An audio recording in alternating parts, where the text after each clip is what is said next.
రే తమ్మయ్య, ఏంటన్నయ్య? నిన్న విజయ్ గాడు నీ స్కూల్ కూడగొడతా నీ స్కూల్ కూడగొడతానని తెగ శపథాలు పలికాడు కదా, మరి ఇంతవరకు రంగంలోకి దిగలేదు. అసలు ఆడు ఏ స్కూల్లో వస్తున్నాడంట? అందుకే నువ్వు స్కూల్ మూసేయ్. నువ్వు నోర్మూసే. అన్నయ్య ఏంటి తమ్మయ్య? అట్టు చూడు.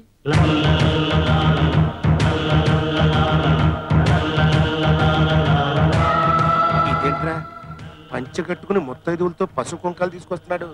సరే, కొత్త స్కూల్లో ఉంది.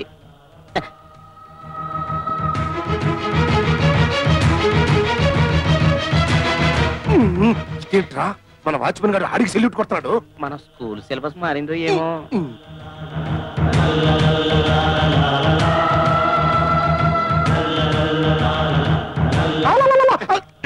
ఇదేంట్రా మన గుంటగాడు ఆడికి రెడ్ కారు పెట్టేస్తున్నాడు?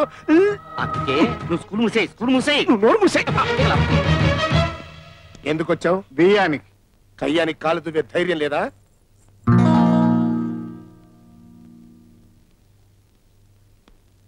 రవి, మీ అమ్మాయి రాధ మా తమ్ముడు రవి ప్రేమించుకున్నారు. మీరు పెద్ద మనసు చేసుకుని వాళ్ళ పెళ్లికి అంగీకరించాలి. అంగీకరించాలి. నేను చస్తే అంగీకరించను. గెటౌట్. రాధా, మా అన్నయ్య అంత మర్యాదగా మాట్లాడుతుంటే మీ నాన్నేంటి గెటౌట్ అంటాడు? ఏంటి ఇంకా ఇక్కడ నిలబడ్డావు? గెటౌట్. మీరు నన్ను తిట్టండి, కోపం వస్తే కొట్టండి, అంతేకాని ప్రేమించుకున్న రెండు పసి హృదయాలను మాత్రం దూరం చేయకండి. యూజ్లెస్ ఫెలో, డేక్ సమ్మకవాడ. మ్యారేజ్ ఒప్పుకొని చావరా? ఏంటా లుక్కు? బ్యాడ్ ఫేస్ వేసుకుని. అదేంటి ముత్తైదో మీద చేస్తున్నాడు? మీ నాన్నకి ఏమైనా హై బీపీ ఉందా? నువ్వేమనుకోకమ్మా, పెద్ద ఆయన కోపంలో ఏదో చేయెత్తాడనుకో, ఆశీర్వచనం కోసమని సర్దుకుపోవాలి మనం. బావగారు ఎంత మంచివారు.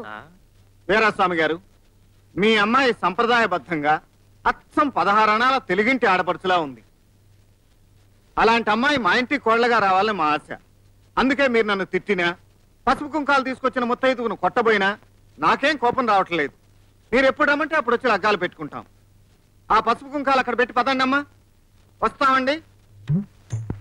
పెళ్లికి ఒప్పుకోరా? ముద్ర చచ్చినోడా, తోలు వెలిచేస్తా.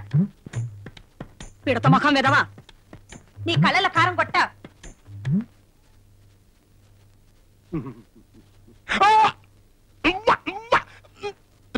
పెళ్లి లేదు, ముందు బయటికి పంపించండి రా. రాధా, మీ నాన్నకి లో బీపీ కూడా ఉందా? మరి ఎందుకు ఇలా ప్రవర్తిస్తున్నాడు? మొన్న ఒకసారి నాకు దెబ్బలు తగిలితే తానే హాస్పిటల్లో జాయిన్ చేశాడే. సర్లే, వస్తాను. అన్నయ్య, ఆ లాస్ట్ ముత్తైదువా చెవులు ఏం చెప్పింది? అదేదో బూతు కొత్త కూసిందిరా. నాన్న, ఏంటమ్మా? ఉన్నది తెలుసుకుంటా. బావగారిని ఎందుకలా అవమానించావు? అది వాడికి నాకు చిన్న తగు ఉందిలేమ్మా, అందుకే నిన్ను వాడి తమ్ముడికి ఇచ్చేయాలనుకుంటున్నాడు. ఏమిటా గొడవ? అదే ఆడు అంత మంచోడు కదమ్మా. అవును, మొన్న రవికి దెబ్బలు తగిలితే హాస్పిటల్లో నువ్వే జాయిన్ చేసావట కదా? ఏంటి నేను ఆన్ని ఆసుపత్రిలో జరిపించానా? అంటే చేర్పించలేదా? ఏమో చేర్పించానేమో. డాక్టర్ ఫీజు కూడా నువ్వే ఇచ్చావట కదా? నేనా? ఓహో, ఇచ్చానేమో. అంత మంచివాడివి ఇప్పుడు ఎందుకు ఇలా అయ్యావు? అంతేనమ్మా, నువ్వు లోపలికి వెళ్ళి. షీడ్ స్కూల్ ఏంటో అర్థం కావట్లేదు, అంత అంధకారం అయోమయంగా. మరి అందుకే నువ్వు స్కూల్ మూసేయ్. నువ్వు నోరు మూసేయ్. ఇంకోసారి ఆ కోత కూసావంటే చంపుతా. నువ్వేంట్రా? మన ఇంట్లో పిచ్చిగా కూడు పెట్టింది.